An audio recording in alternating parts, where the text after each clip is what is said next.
Sementara Kepala Basarnas Marsdia TNI Muhammad Syafi'i menjelaskan evakuasi korban yang rencananya akan menggunakan pesawat terkendala kondisi cuaca. Evakuasi tim gabungan dilakukan melalui jalur darat secara konvensional menggunakan tali. Terima kasih.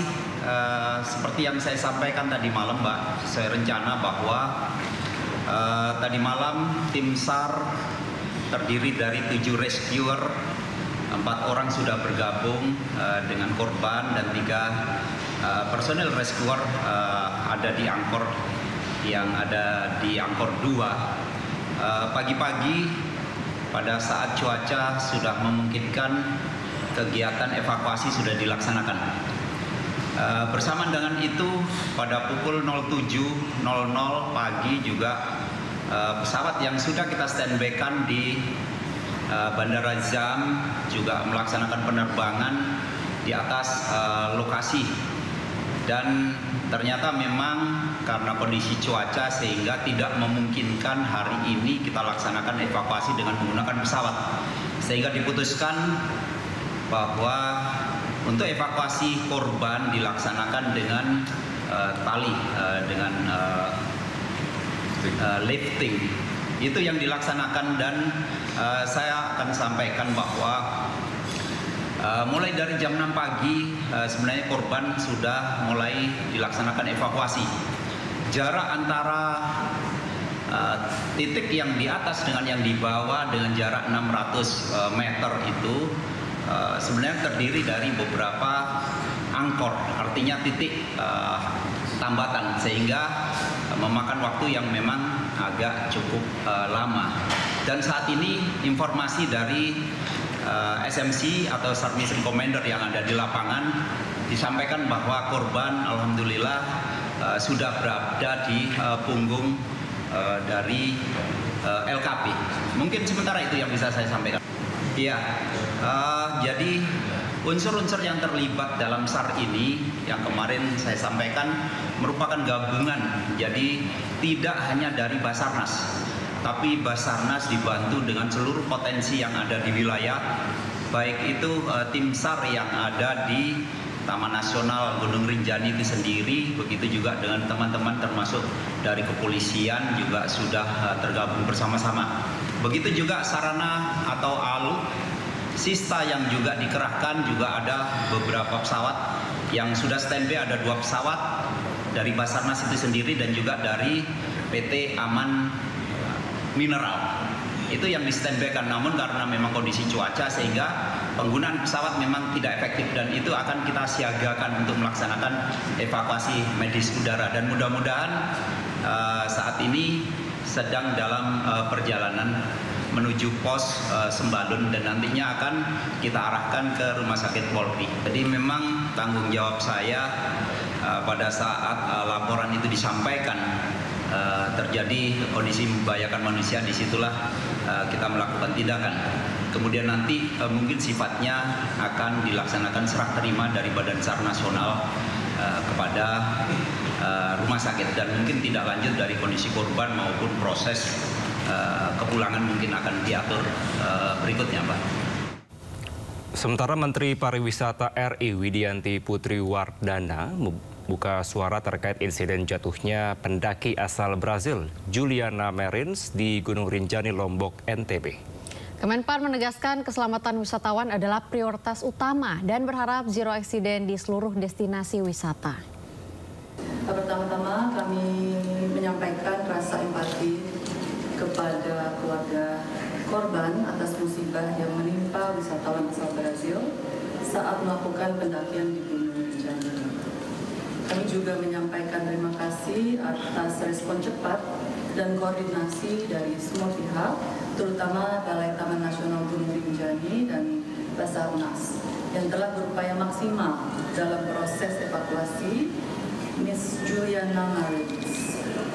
Perlu kami tegaskan bahwa keselamatan dan keamanan wisatawan adalah prioritas utama dalam mengembangkan pariwisata nasional.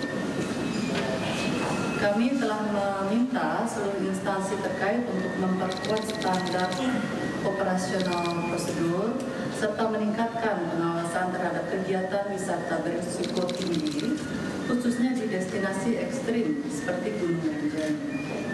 Kami berharap ini menjadi yang terakhir.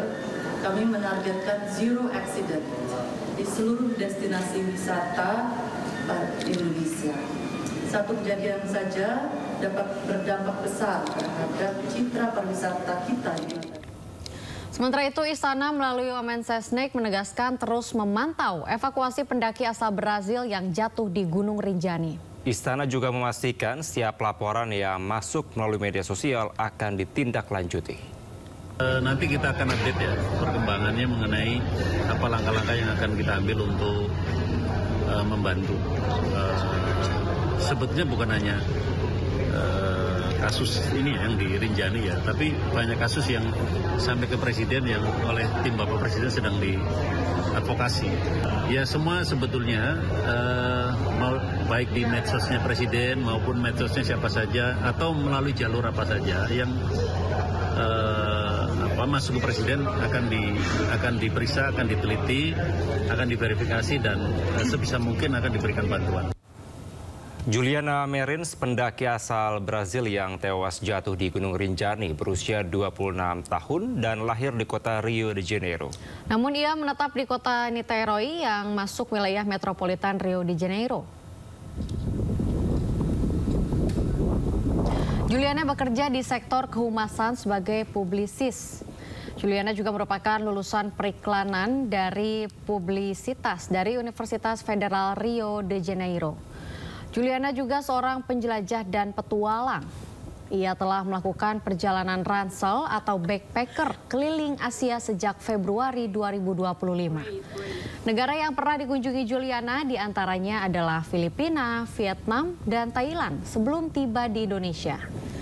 Juliana mendokumentasikan perjalanannya di media sosial.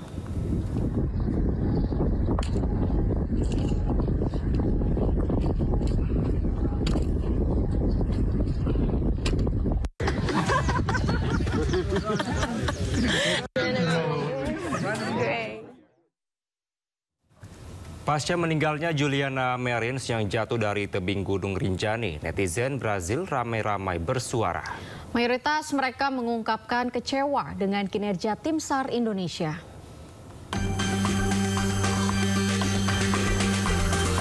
Pasca meninggalnya turis asal Brazil Juliana yang jatuh dari tebing Gunung Rinjani, sejumlah netizen dari Brazil meluapkan kekecewaannya ke tim SAR Indonesia.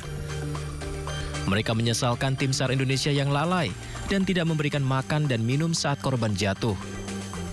Ini adalah komentar warga Brazil di media sosial X. Mayoritas mereka tidak puas dengan kinerja penyelamatan tim SAR Indonesia terhadap turis Juliana.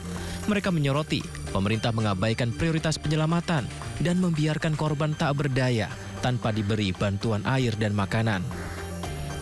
Upaya evakuasi berlangsung terlalu lama, hingga 4 hari, juga disesalkan di media sosial.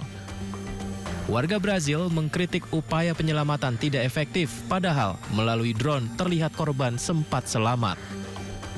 Meski begitu, ada juga warga Brazil yang meminta semua berhenti mencaci tim SAR yang menyelamatkan korban, karena semuanya mencoba yang terbaik dan mendaki Gunung Rinjani bukan untuk pemula.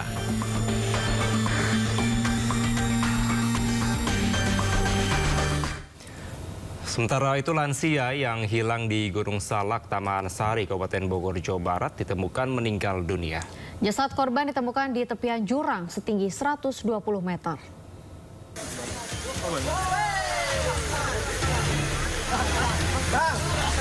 Seorang lansia berusia 60 tahun bernama Ayon yang sebelumnya hilang di Gunung Salak, Taman Sari, Kabupaten Bogor, Jawa Barat ditemukan tim SAR gabungan. Warga Ciapus, Kabupaten Bogor ini ditemukan meninggal dunia di tepian jurang setinggi 120 meter. Tim SAR gabungan berupaya mengevakuasi korban hari ini. Petugas sempat kesulitan mengevakuasi lantaran jasad korban berada dalam kemiringan 80 derajat. Sebelumnya korban dinyatakan hilang di Taman Nasional Gunung Salak pada Minggu pagi lalu. Hari ini korban sudah selesai dievakuasi tepat pada pukul 16.20 tadi ya, 2015-16-25 sudah sampai di Polsek Taman Sari, dievakuasi dari lokasi di kaki gunung dalam keadaan naik delta dan telah kami lakukan serah terima juga kepada keluarga. Menurut petugas, awalnya korban hiking di sekitar Gunung Salak bersama 2 rekannya. Korban dan 2 rekannya diketahui telah terbiasa mendaki Gunung Salak. Ketiganya kemudian terpisah dan rekannya berupaya mencari korban hingga malam hari, namun tidak ditemukan. Dari Kabupaten Bogor, Jawa Barat, Wildan Hidayat, iNews melaporkan.